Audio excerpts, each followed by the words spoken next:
What is a bluff 3-bet in poker? Have you ever wondered how some players seem to win pots without even having the best hand? One of the key tactics they use is the bluff 3-bet. So, what exactly is a bluff 3-bet in poker? A bluff 3-bet is a preflop re-raise made with the intention of forcing your opponent to fold. This means you are raising after an initial raise, not because you have a strong hand, but to make your opponent give up their hand. The goal is to win the pot immediately without going to a showdown. To understand this better, let's break it down. A 3-bet is the third bet in a betting sequence. The first bet is the initial raise, and the 3-bet is the re-raise of that initial raise.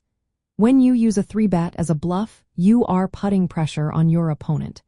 This tactic exploits their tendency to fold too often to re-raises. You might hear this type of 3-bet referred to as a light 3-bet or 3-bet bluff. This is because you are using a weaker hand that would not normally be strong enough to call or raise for value. Now, what kind of hands are typically used for bluff 3-betting? It is common to use hands that have strategic blockers. Blockers are cards that reduce the chance your opponent holds very strong hands. For instance, hands containing an ace, especially suited aces, are popular choices for bluff 3-bets. The ace blocks some of your opponent's strongest hands like to aces or ace-king. These hands may not be strong enough to call or 3-bet for value, but they work well as bluffs to keep your range balanced and unpredictable.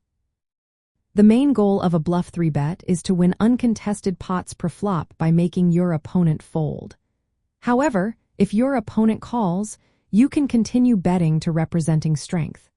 This allows you to maintain aggression post-flop, using your position and fold equity to win the pot.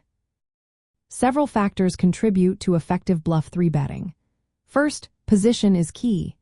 Being in a later position, like the button, is ideal because you have more information and control after the flop.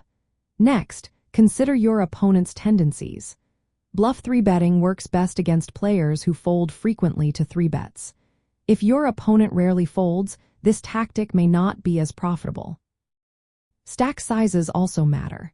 Having a deep enough stack, typically around 80 big blinds or more, gives you room to maneuver after the flop. Additionally, maintaining range balance is important.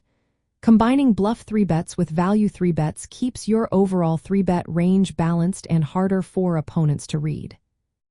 Finally, hand selection is essential. It is wise to prefer hands with blockers and some post-flop playability, such as suited aces or connected cards. In practice, bluff 3-betting is a vital part of a polarized 3-betting strategy. This strategy includes very strong hands for value and weaker hands for bluffs, but not many medium-strength hands. This approach maximizes fold equity and keeps opponents guessing. In summary, a bluff 3-bet is a pre-flop re-raise made with a weaker hand to force opponents to fold. It aims to win the pot immediately or gain a positional advantage for post-flop play. This tactic is an important part of pre-flop strategy, helping to balance your range and exploit opponents who fold too often to 3-bets.